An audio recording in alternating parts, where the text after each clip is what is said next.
Hello, friends. So we'll be discussing about India's astrology chart today. Let me just set up some things before we start. Hmm. Uh-huh. So, dear friends, we are going to enter the 75th year after independence, which is like the birth of our nation because before that, India was not an independent country. Hmm. So, yeah, let's start it. Yes. So, friends, we are going to enter what is called as a third house activation as far as India's astrology chart is concerned. So I hope all of you can hear me well. Yeah.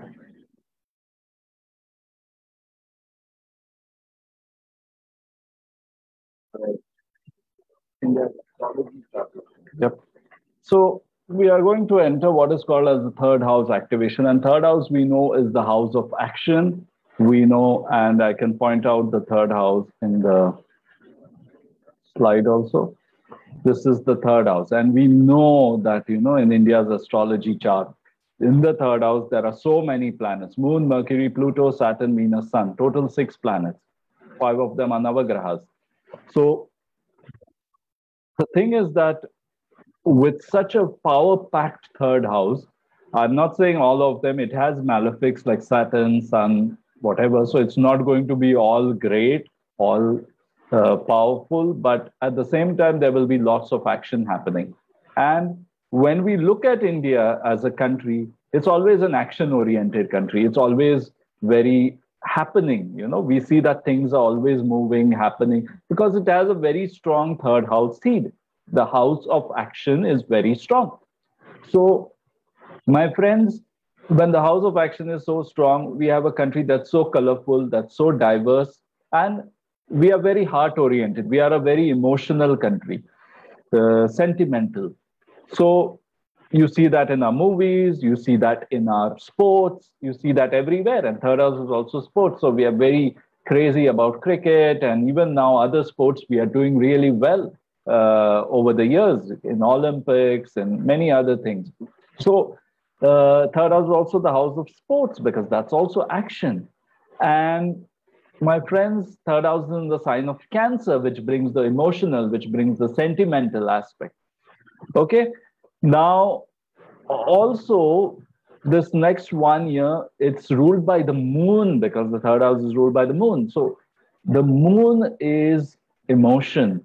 The moon is also a little bit of a fickle mind, can bring confusion, but it's also very emotional. It's very feminine energy. So if we let ourselves be guided by this feminine energy, then it's going to be very nice for us. Also, we might see the divine feminine, we might see women in general start playing an important role in our country. Okay. And of course, I've not done this analysis, but we saw this kind of activation in 2009. So, some of you guys remember the events in 2009 related to India, because I'm not good at politics and covering all these things. So, if you remember some events in 2009, in line with the theme which I'm mentioning, then please feel free to share in the comments and so on. So, the feminine is going to play a big part during this year. You're already seeing the sports related action going on, and there'll be more of that. There'll be lots of news this year. There'll be lots of headlines. There'll be lots of stuff happening. Now, well, let's see the planets one by one, which are in this third house. First of all, Moon is there. Then Mercury is also there. Pluto is also there. So, yeah, I think we will have a lot of, and there are a lot of planets in the nakshatra of Aslesha: Pluto, Saturn, Venus, Sun. So almost all the areas of life are affected and are going to get highlighted, and there's going to be a big amount of things happening in this year. So it's going to be a very news oriented year. It's going to be a big year for media because media will have to cover many things, and usually they're not doing such a great job. with the honesty and with the, because, of different reasons. So this is the year when also media will get transformed in a big way. There will be a lot of news, of course, because in general, we'll see a lot of news stories happening. Also, we can look at the Dashas now. Now, when we look at the Dashas, we are seeing that the Mercury period, Mercury sub period, it's a moon period again. So again, this role of the feminine and a focus on comfort, a focus on wanting to make ourselves comfortable is there. We are trying to take care of ourselves amidst the pandemic, amidst other things. We are trying to make ourselves comfortable as a nation. And that is where we are headed right now. So Mercury is also about media. Mercury is about communication. Mercury is about the intellect. And November 2021, we move into the Ketu Antar Dasha, Ketu sub period from November 2021 to June 2022. So almost 1 year of Ketu from November. And that transition to Ketu Antar Dasha, the south node of the moon. So the Ketu Antar Dasha from November 2022 to November 2021 to June 2022. So this is going to bring some things which are very important, a big transformation in terms of business, the way we operate business. Something is going to happen in the business arena, which will change business and economy, because Ketu is sitting in 7th house, which is the house for business. Ketu is the co-ruler also of the 7th house. Right now, it's also transiting the 7th house. So we will see this big, sort of change, transformation in terms of business and economy. Yeah. And we will also see transformation in the relationships, our relationships with other nations, and the implication on economy, on money, on finance. This is what we are going to see. We might have important agreements or break them. We might break some important agreements, realign our foreign relations in a big way during the coming year, because relations are signified by the 7th house where Ketu is sitting, and Ketu is going to make us transform those relationships. So these are very important things that are coming up from November onwards. And also, let's see what else we can look at. Okay. So realigning of foreign relationships. Yeah, people will change the way they get married. This is changing a lot, the way people get married, shadi, all the drama and everything around the shadi, around marriage. There will be a lot of transformation during this year. Maybe you'll see a big movie which comes. It's going to be a big year for movies because, as I said, it's Ketu period coming up, and it's also third house. Third house is also about entertainment. It's about theater. So we will see that it will be a big year for the movies also. We might have some very interesting movies, some good, some bad, but a lot of interesting stuff happening. Yeah. So, yeah, and India as a nation, I think, also it's going to be transforming a lot of things with the Ketu coming in. Ketu's 5th drishti is on 11th house, which is the way we earn, is going to be changed in a big way. It's a big year, And again, Ketu's drishti is also on the 3rd house. So a lot of important decisions will have to be made during this period. Okay. So if you're a businessman, if you're into any kind of things, these are generic things which apply for the nation in general. Also, let's look a bit more into the transits. So I'll just move to the transits. Let me clear the screen. Yeah. So let's go to transits now.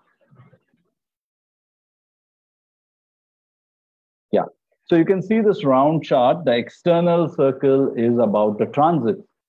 And right now, we can see that the transit of Jupiter, which is retrograde, is happening through the 10th house. Saturn, which is retrograde. Pluto is again retrograde. So also, we are seeing the transit of Mars through 4th house and so on. So very important is the Saturn transit, and Saturn is continuing to transit the 9th house. Pluto is also transiting the 9th house in the sign of Capricorn, which is a sign for systems, which is a sign for structures, for the government. So yeah, the way we think, the way we way our ethics and principles are is going to play a very important role for us. And Jupiter, for the major part of next 1 year, will be till, I think, till March, April, it is going to be, let's look. Yeah.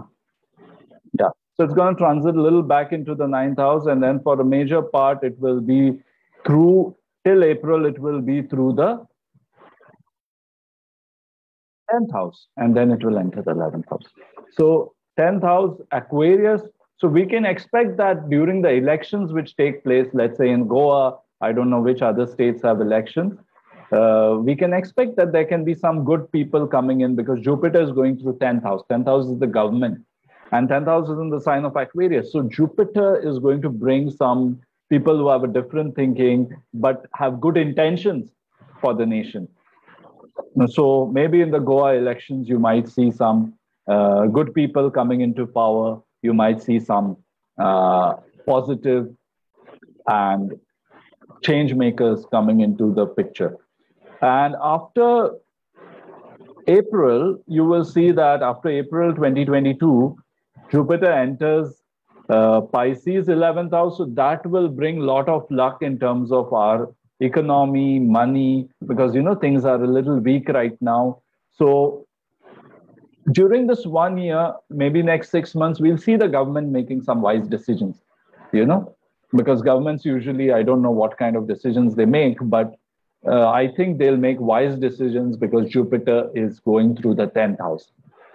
So they're going to make some wise decisions, and the economy and things around that will start getting boosted from April next year. We're going to see improvements. We're going to see whatever GDP or whatever you call it, you know, it's going to pick up a little bit. We're going to make some big changes, as I said, because with the Ketu going through the 7th house, business strategy is undergoing a big change.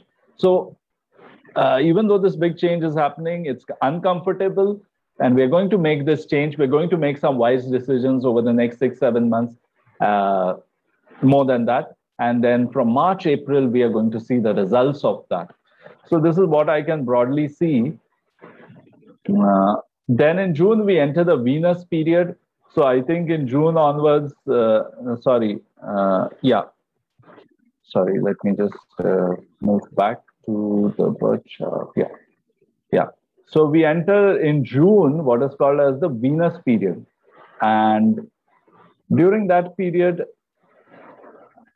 yeah, I think the money prospects might be a little more, you know, in terms of improvement and things like that. But April onwards, I think there will be an improvement with Jupiter coming to 11th house, which is the house of earnings, which is the house of rewards. So we're going to get some rewards for what we are doing in terms of reviving the economy, in terms of reviving business, in terms of boosting things, right? Also, Cancer being activated, I think it's a year where we are trying to get back into comfort because we've been shaken up badly. So we'll take all the necessary steps, all the necessary actions necessary to put our house back in order. And that is what's going to happen in this year. And I think it's going to give good results. This 1 year's hard work, it's action, it's maybe a little bit of chaos here and there. Let's be careful about things. Let's meditate, because meditate and karma yoga also, because karma yoga, spiritual service as well as service in all areas of life is very important. Being karma yogis, At the same time, being meditative, because third house is karma yoga, third house is action. So action is very important. Seva is very important in the next 1 year. Let's be in that mode. And I'm sure there will be something very good coming out of this 1 year of action, this 1 year of realignments, this 1 year of transformation.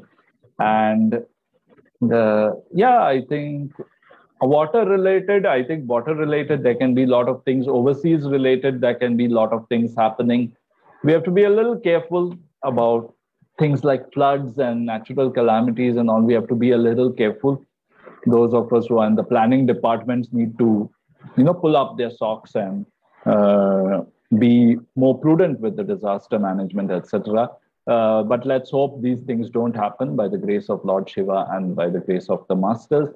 And let's keep praying. Let's stay connected, chant the name of God, and keep doing seva. That's what the whole idea is in karma yoga and service. Just keep the name of God inside you, keep on saying it, and just do what you have to do. Lord Krishna, he was never shown meditating and doing some sadhana. He was playing. So in a way, this is a year of Lord Krishna, because there's a lot of action, there's chaos. There's going to be this sort of Mahabharat, I won't say Mahabharat, but it is a sort of chaotic period.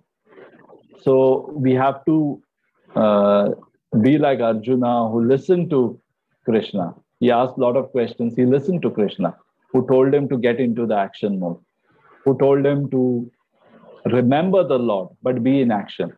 It's not about going into this year is not about going into some mountain and meditating, but it's about doing what our dharma is and what our karma is. Okay. So thank you everyone for joining. And I hope this helps you to understand where our nation is headed, because most of the time from the media and other sources, we get all nonsensical ideas. So let's rely on the ancient tools given by our rishis, which is astrology, and let's accordingly align with this energy. Cheers, everyone. Thank you for joining once again.